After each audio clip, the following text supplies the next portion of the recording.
ለእግዚአብሔር ሕዝቦች ሕዝበ እግዚአብሔር ለተባሉ ለእግዚአብሔር ሕዝቦች በእግዚአብሔር ላመኑ እግዚአብሔርን ለሚፈሩ እልፍ አእላፋት መላእክትን ጠባቂ ያዞልናል። እነዚህ የኔ ገንዘብ ናቸው፣ የኔ ንብረት ናቸው። የኔ የሆኑትን ሁሉ ጉድጓድ ውስጥ ቢጣሉ፣ እሳት ውስጥ ቢገቡ፣ ወደ እስር ቤት ቢጣሉ የእግዚአብሔር ፈጣን መላእክት ይመጡና ያወጧቸዋል። ዳንኤል የሚባል የእግዚአብሔር ሰው ነበር ይላል።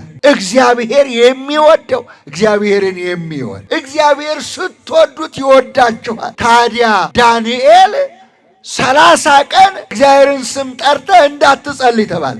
አይ እንደፈለጋችሁ አድርጉኛልና ከፊት ለፊት ያለውን በር ዘጋና ወደ ኢየሩሳሌም ያለውን መስኮት ከፈተና መጸለይ ጀመረ። ክብር ለመድኃኔዓለም ይሁን። ይህ ሰው የእግዚአብሔርን ትእዛዝ ተላልፏል ብለው ምቀኞች ከሰው ዳንኤልን 6 የተራቡ አንበሶች ባሉበት ጉድጓድ ወስደው ጣሉት። ድንጋይ ገጠሙበት።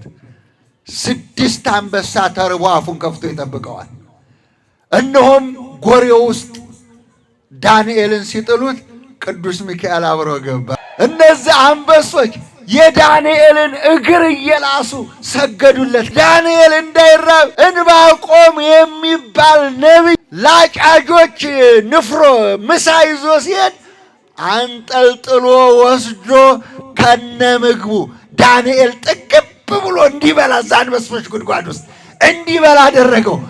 ጉድጓድ ውስጥ ብንጣል አዎ ወደምትፈልገው ይመራህ ይጠብቅህ ዘንድ መልአኬን አዛለኋል።